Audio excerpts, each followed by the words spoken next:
রানীমা, খাবারটা খেয়ে নিন রানীমা। তুই আবার এসেছিস? তোর এত বড় সাহস! কতবার তোকে বলেছি তুই খাবার নিয়ে আমার কাছে আসবি না, তারপরও তুই আমার কাছে এসেছিস। দাঁড়া দাঁড়া, তোকে দেখাচ্ছি মজা। এই কথা বলে রানী সে খাবারের থালাটি দাসীর হাত থেকে কেড়ে নেয় আর সেই থালা সহ খাবার দাসীর দিকে ছুঁড়ে মারে। আর সেই থালার আঘাতে দাসীর কপালে আঘাত লেগে কেটে রক্ত ঝরতে থাকে। মরে গেলাম গো রানীমা, মরে গেলাম। রানীমা মনে হচ্ছে এবার সত্যি সত্যি আমাকে মেরে ফেলবে। মহারাজ, ও মহারাজ, আমাকে রানীমার হাত থেকে বাঁচান, আমাকে বাঁচান। ওদিকে জুই সকাল সকাল রাজুদের বাড়িতে এসে হাজির হয়ে যায়। এ কি রে মা জুই, আজ এত সকাল সকাল এলি যে? যাক, ভালোই করেছিস। কদিন ধরে তো রাজুর সাথে দেখা করবি বলে রাজুর সাথে দেখাও হচ্ছিল না তোর। রাজু আজ বাড়িতে আছে, আর আজ আমি ওকে কাট কাটতে যেতে দেইনি রে মা। সত্যি বলছো কাকিমা? কিন্তু কেন কাকিমা, তুমি রাজুকে আজ কেন কাট কাটতে যেতে দাওনি বলো তো?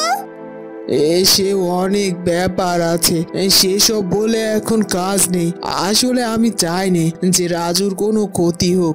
রাজু তো আমার একমাত্র সম্বল। ওর যদি কিছু হয়ে যায় সেটা আমি কি করে সহ্য করব বলতো? আর তাই আমি সবসময় রাজুকে আমার চোখে চোখেই রাখতে চাই। ভালো করেছো কাকিমা, আমিও চাই না রাজু ওইভাবে দিন রাত ধরে কাট কাটুক। রাজু চাইলে তো অন্য কাজও করতে পারে। যাকে কাকিমা, রাজু কোথায় গো? কোথায় আবার, ঘরে গিয়ে বসে আছে। কাট কাটতে যেতে দেইনি দেখে হয়তো বা মন খারাপ করেছে। চল মা চল, রাজুর সাথে দেখা করবি। এই কথা বলে রাজুর মা এবং জুই ঘরের ভেতরে যায়, কিন্তু ঘরের ভেতরে গিয়ে তারা রাজুকে দেখতে পায় না। এ কি, রাজু তো ঘরে ছিল। রাজু, রাজু কোথায় তুই বাবা? কাকিমা, রাজুকে ডেকে লাভ নেই।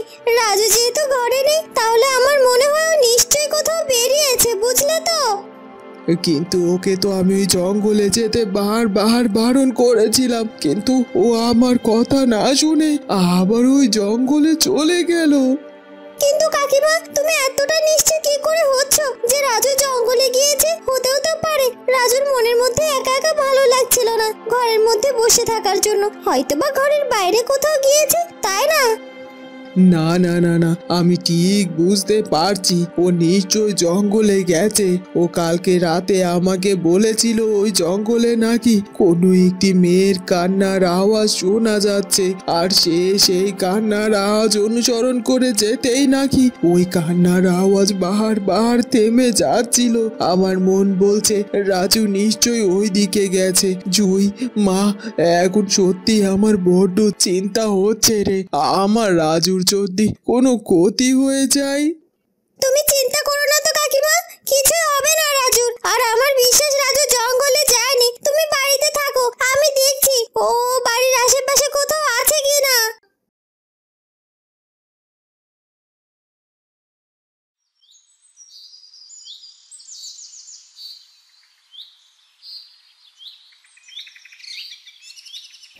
জুই, জুই কোথায় তুই? কোথায় গেলি জুই? জুই বাড়িতে নেই, ও বেরিয়েছে। এসব কি বলছো কি? ও বেরিয়েছে মানে? আমি তো তোমাকে সকাল বেলায় বলে গেলাম ওকে তুমি কোথাও যেতে দেবে না। আমি ওর জন্য বিয়ে ঠিক করেছি, তারপরও তুমি ওকে কেন বাড়ির বাইরে যেতে দিলে? আর তাছাড়া আমি বুঝতে পেরেছি ও নিশ্চয়ই কাটুরিয়ার বাড়িতে গেছে। দাঁড়াও, আমি এক্ষুনি গিয়ে ওকে ওই বাড়ি থেকে নিয়ে আসবো। আর তাছাড়া আমিও এটাও দেখবো যে ওই কাঠুরিয়া এবং কাঠুরিয়ার মা এই গ্রামে কি করে থাকে। দেখো, তুমি যেটা করছো সেটা কিন্তু ঠিক করছো না। তুমি যদি এটা করো তাহলে কিন্তু আমাদেরই বড্ড ক্ষতি হয়ে যাবে গো। আমাদের অনেক বড় ক্ষতি হবে মানে? কি বলছো কি তুমি? দেখো, আমাদের তো ওই একটাই মেয়ে, ওর যদি কিছু হয়ে যায় তখন তুমি সেটা সামলাতে পারবে তো নাকি? এসব তুমি কি বলছো? ওর কিছু কেন হবে? যদি কেউ কোনো ক্ষতি করতে আসে তার হাত ভেঙে গুড়িয়ে দেব না? শোনো, তোমার কিছুটি করার লাগবে না। তোমার মেয়ে তো পরিষ্কারভাবে আমাকে বলে দিয়েছে যে ও রাজুকে নাকি ভালোবাসে, আর রাজুর সাথে যদি ওকে বিয়ে না দিয়ে অন্য কোথাও বিয়ে দাও তাহলে নাকি ও নিজেই আত্মহত্যা করবে। তখন কি করবে? মেয়েটাকে হারিয়ে মেয়ে শোক সামলাতে পারবে তো? এইসব তুমি কি বলছো? কি জুই এত বড় কথা বলে ফেলেছে? না না, আমাদের জুইয়ের কিছু হয়ে গেলে আমরা যে সন্তান হারা হয়ে যাব, তখন আমাদের এত সহায় সম্পত্তি কে ভোগ করবে? হিমানি, হিমানি, কোথায় গেলি তুই মা? হিমানি, একই হিমানি তো ঘরেও নেই। কোথায় যে গেল মেয়েটা? রাত থেকে মেয়েটাকে কোথাও খুঁজে পাচ্ছি না। কোথায় যে গেল আমার মেয়েটা? হিমানি, হিমানি। একই মৎস্যরাজ, আপনি এভাবে ছোটাছুটি করছেন কেন? মনে হচ্ছে কাউকে খুঁজছেন। কি হয়েছে কি বলুন। কি আর বলবো তোমাকে, কাল রাত থেকে হিমানিকে কোথাও খুঁজে পাচ্ছি না। কোথায় যে গেল মেয়েটা? দেখো তো, মেয়েটার জন্য আমার বড্ড চিন্তা হচ্ছে। মাঝে মধ্যে মেয়েটার যে কি হয় আমি বুঝতেও পারি না। ও, তার মানে কাল রাত থেকে হিমানি প্রাসাদে ফেরেনি? কাল রাতে হিমানি যাওয়া দেখেই আমার মনটার মধ্যে কেমন যেন একটা সন্দেহ হয়েছিল। কি হলো কি রাজপুত্র?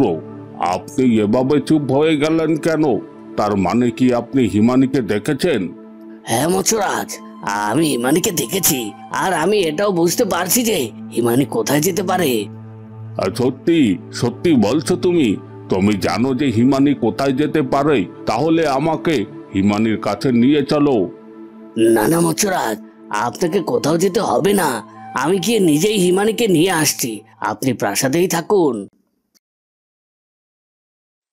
ওদিকে রাজামশাই আবার নতুন করে বৈদ্য এনে রানীর চিকিৎসা করতে শুরু করে। বৈদ্য বেশ খানিকটা সময় ধরে রানীকে পরীক্ষা নিরীক্ষা করে। বৌদ্ধমশাই, কেমন দেখলেন রানীর অবস্থা? দিনকে দিন তো আরো খারাপ হতে চলেছে রানীর অবস্থা। আর রানীকে কি সুস্থ করে তোলা সম্ভব নয়? হ্যাঁ মহারাজ, রানীকে দিয়ে আমি বড্ড চিন্তিত। আর তাছাড়া যতদিন যাচ্ছে এই রানীর উন্মাদনা যেন আরো বৃদ্ধি পেতে শুরু করেছে। আর আমি রানীমাকে ঘুমের ওষুধ দিয়েছি, উনি এভাবে ঘুমিয়ে থাকবেন। এছাড়া ওনার শান্ত করার মতো অবস্থা আর খুঁজে পাচ্ছি না। সবই তো বুঝলাম বৌদ্ধমশাই, আমার রানীকে কি এভাবেই দিনের পর দিন ঘুম পাড়িয়ে শান্ত করে রাখাটা আদৌ ঠিক হবে? আমার তো মনে হচ্ছে এটা রানীর শরীরের পক্ষে ক্ষতিকর, আর আমি চাই না আমার রানীর কোনো ক্ষতি হোক। কিন্তু মহারাজ, এছাড়া যে আমার কোনো উপায় দেখতে পাচ্ছি না।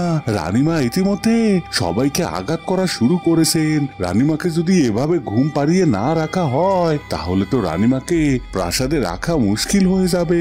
উনি যখন তখন যে কারো ক্ষতি করে দিতে পারে, আর হতে পারে সে আপনারও ক্ষতি করে দিল। আমার কোনো ক্ষতি করলো কি না করলো সেটা আমি ভাবছি না, তবে আমি কোনোভাবেই রানীর ক্ষতি মেনে নিতে পারবো না। কিন্তু আপনি যেহেতু বলেছেন যে রানীকে শান্ত রাখার জন্য ঘুম পাড়িয়ে রাখতে হবে, তাহলে সেটা কিছুটা সময়ের জন্য রাখুন। তবে মহারাজ, আমি আপনাকে একটা উপায় বলতে পারি।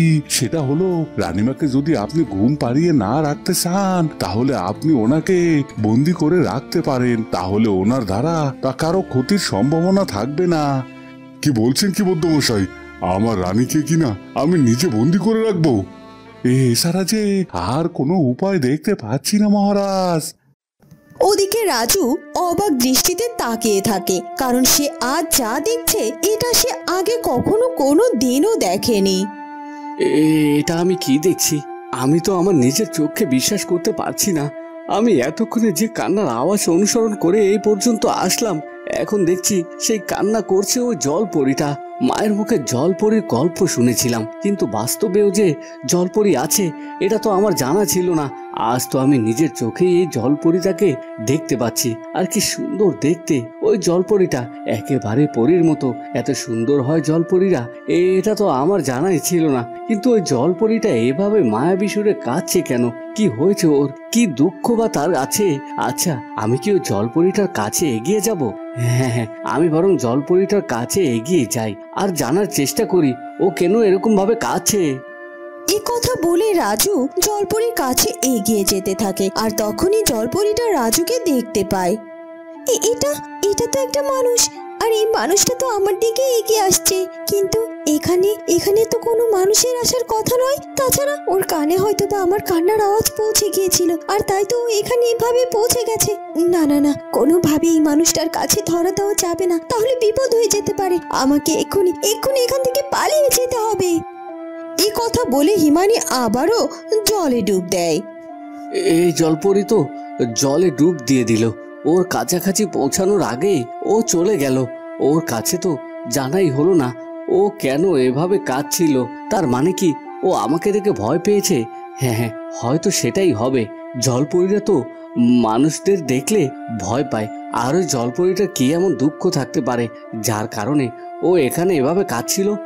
যাই হোক, এখন যেহেতু জলপরীটা চলে গেছে তাহলে তো আর কিছু করার নেই। আর তাছাড়া ওদিকে মা হয়তো বা এতক্ষণে আমাকে খোঁজাখুঁজি শুরু করে দিয়েছে। আমাকে না দেখতে পেলে বড্ড বকাঝকা করতে পারে, আর বাড়িতে ফিরে গিয়ে মাকে কিছুতেই বলা যাবে না যে আমি জলপরি দেখেছি। তাহলে মা হয়তো বা আমাকে নিয়ে আরো চিন্তা করবে। এ কথা বলে রাজু আর একটু দেরি না করে বাড়ির দিকে রওনা দেয়। আর ওদিকে জলপরিও ফিরে যেতে থাকে।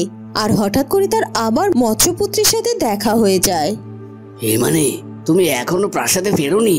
ওদিকে তোমার পিতামশাই তোমার চিন্তার অস্থির হয়ে আছেন, আর তুমি কিনা কাল রাতে বেরিয়েছো, এখনো প্রাসাদে ফেরার নাম নেই তোমার। হিমানি, তুমি আজকাল যেটা করছো এটা কিন্তু মোটেও ঠিক করছো না।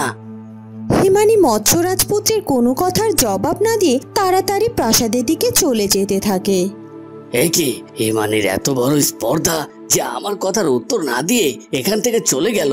হিমানিকে আমি যতই ভাবি যে আমার ভালোবাসা দিয়ে ওকে জয় করব, কিন্তু ও তো আমাকে সেই সুযোগটাই দিচ্ছে না। না না, আমাকে হাল ছেড়ে দিলে চলবে না, আমাকে চেষ্টা করে যেতেই হবে। হিমানি, হিমানি। এই কথা বলে মৎস্য রাজপুত্র হিমানির পিছু পিছু ছুটে যায়। বন্ধুরা, কি হতে চলেছে এরপর সেটা জানবো আমরা কাঠুরিয়া ও জলপরি প্রেম গল্পের পরবর্তী পর্বে। আর আমাদের আজকের ভিডিওটি ভালো লাগলে অবশ্যই আমাদের চ্যানেলটিকে সাবস্ক্রাইব করে দিও। ধন্যবাদ।